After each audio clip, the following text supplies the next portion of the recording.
Hello, I am Test Drive, and welcome to another episode of Forza Motorsport 7. We're going to be tackling Maple Valley again with two different cars. As you can tell, we are going to be starting off with the 2006 Vauxhall Astra VXR, and then finishing up with the 2000 BMW 323i Sport, TI Sport. The short BMW E36, strange looking car. But we are going to be starting off with the Vauxhall, as I mentioned. And, of course, we are going to be going to Maple Valley in the rain to have some fun. And let's see what the Vauxhall has in it. Or what it can do, I should say. We have no marker lights, which is fantastic. It does have digital odometer, though. That's kind of cool. We'll stick with interior view for now. So, you guys are seeing this the day of the release for the standard edition of the game, which I'm hoping, or standard and deluxe editions, I'm hoping that there will be a fix for all of the crashes that me and as well as many other people have been experiencing. You'll know by the time this video goes out probably, but yeah, I kind of hope that there's some kind of fix because I really want to stream this game. And I might try some new things with streaming and stuff and actually try streaming because I've never really gotten too much into it before, but yeah, I'd like to try. But I will not know until tomorrow sometime, probably when I get home from work.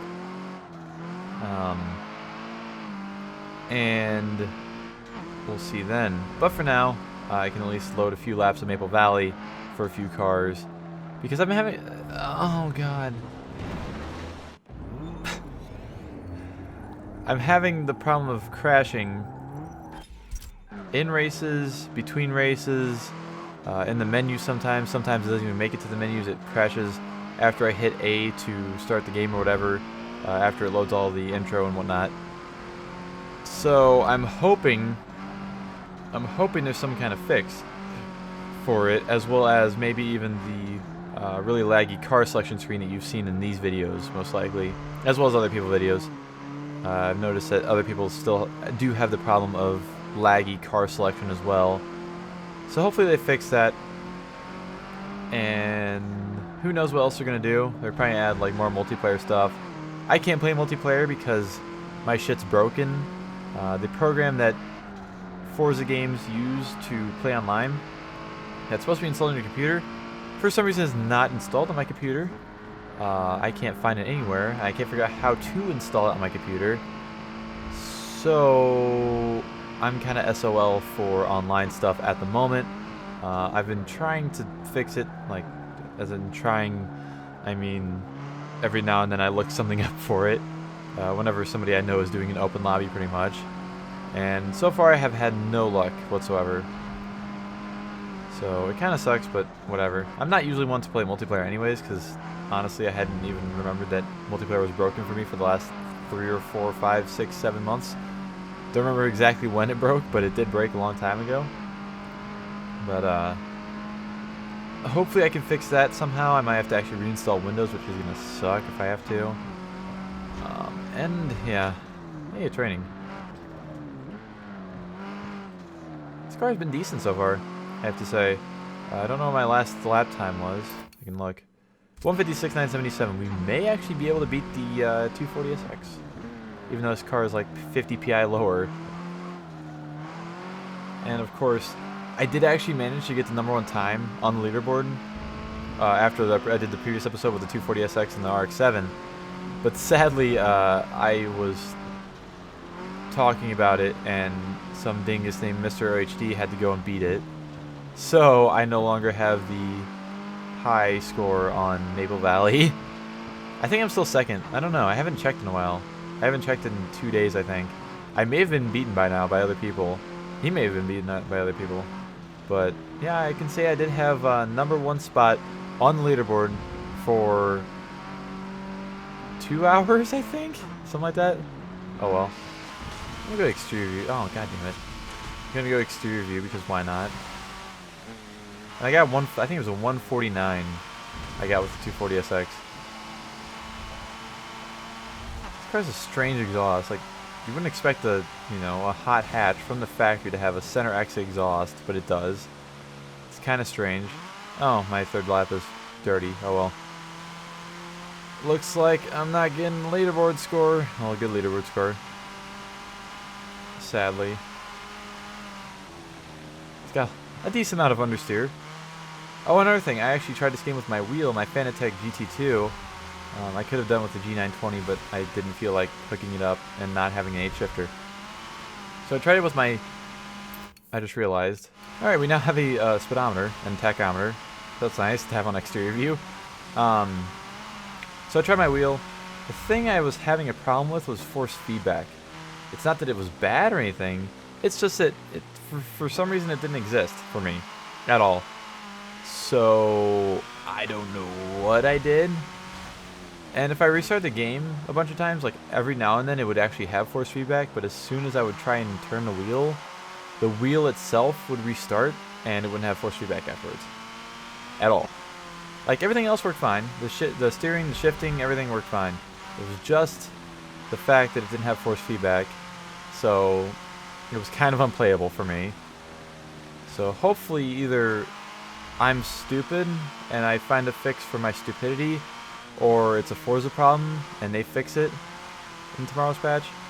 Don't really know about that, but well, I can hope. I can dream. Another thing, career mode of this game has different lengths for the races, for any race, including the show, the fucking, not showtime, what's what I'm looking for? The races at the bottom of each tier. You can change the length of the race and get more credits and stuff, which I've been doing, but it kind of sucks because the game keeps crashing on the last lap of like a 25 minute long race. So it doesn't work out too well. Anyways, that is the Vauxhall Astra VXR done with its 3 laps. It did a 154.774 on the highest, and we will go ahead and pick up our BMW now. So the thing is with the BMW is that it's actually rear-wheel drive instead of front-wheel drive like the Vauxhall, so it may add a bit of an interesting twist to the lap compared to the Vauxhall. These are such strange-looking cars. The car has a great sound to it, though. Sounds like the 88 BMW M5, which I was using through a decent amount of the career. I actually really enjoyed driving it as well. It sounds almost just like it. But it does sound a little bit different, so they didn't just copy and paste sounds, which I like. Good job, Forza. Also, this car has no marker lights on the front, apparently. Just don't exist. Turn 10, I know you're watching, actually you're probably not, but you need somebody to, like, oversee the car programming, I guess, and tell you which lights do what on each car. I'm also pretty sure that this is not... Oh, it might... I don't know. I don't feel like that's the actual tail lights of this car, especially if this is American market. Oh, no, it's not American market. It doesn't have the reflectors in the front. I don't know, but turn 10, please. Hire somebody that knows what lights do and how lights work. I don't think I should have to tell you this in 2017, but here we are with a BMW with no marker lights on the front, but tail lights. So I know you're trying to make the lights work. I kind of feel like the whole marker light only thing was kind of an afterthought, or like very end of production, or what do you call it, production? I don't know. But right before, like, the last second decision to make, so that's why it's fucked up for the most part. Some cars have it right, like, you know, the Dodge Omni and whatnot, but there's a lot that aren't right. So, turn 10, please. Just pay attention, please. All you gotta do is, like, when you're modeling a car, be like, hey, can you flip the headlights on real quick so we can see what lights come on? Yes, I am a huge nerd, and also, yes, this does annoy me. Very few games actually get them right. Like, lights-wise. Oh, this car's a digital... Oh, this is a European... Okay. I mean, I figured that anyways, but it definitely is a European market car.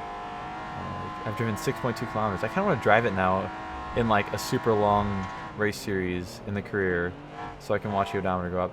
because I am obsessed with that. And also I like watching the fuel gauge go down, because it takes, I did math, and it takes roughly 70 miles in this game for a car to run out of gas. Somewhere around there. Because I did it off of some math I did with actually the BMW, the 88 M5. And based on the mileage that I did and how much gas I had left at the end of the race, I formulated that, you know, you will run out of gas if you go 70 miles, roughly. Maybe a little bit more, maybe a little bit less. I don't really know exactly.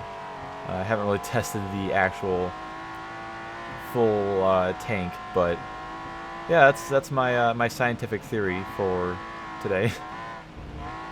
And then also, actually, this car doesn't have a clock, does it? It might have one in the, probably has one in the radio.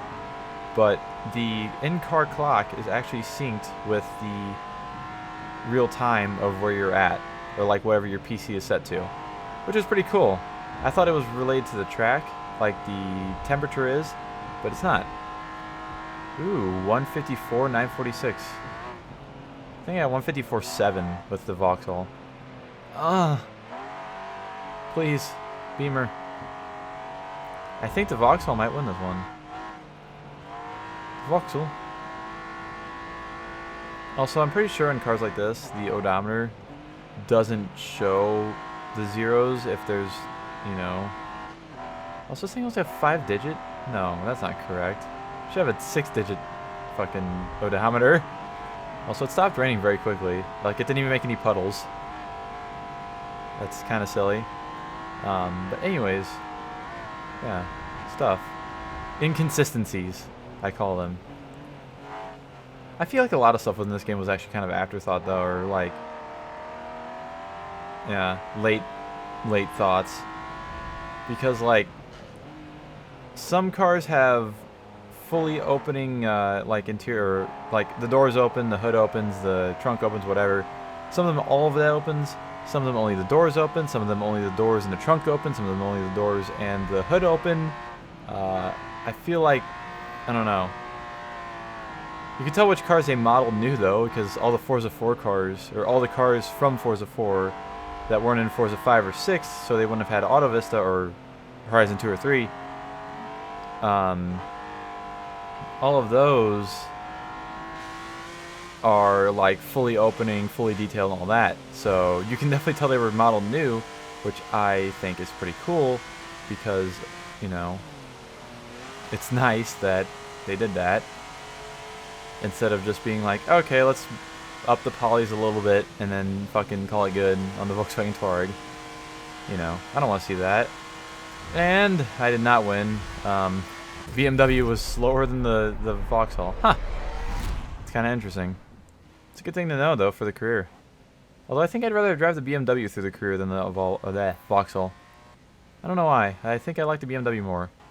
But that will conclude our little... Actually, I guess technically the BMW did do better because I didn't get a dirty lap.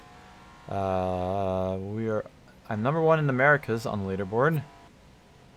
I'm number 1 in the world on the leaderboard. Okay, that's kind of neat. So, there we go. There's my number 1 spot in the video. So, thank you all for watching this video of Forza 7. If you'd like to see more, you should subscribe and also like and also do everything else that you do on YouTube. And we'll be back with another episode soon, hopefully without crashing, and hopefully I'll be able to stream this soon. So look out for some streams. And that'll be it. So thank you all for watching. I'm out of here. See ya.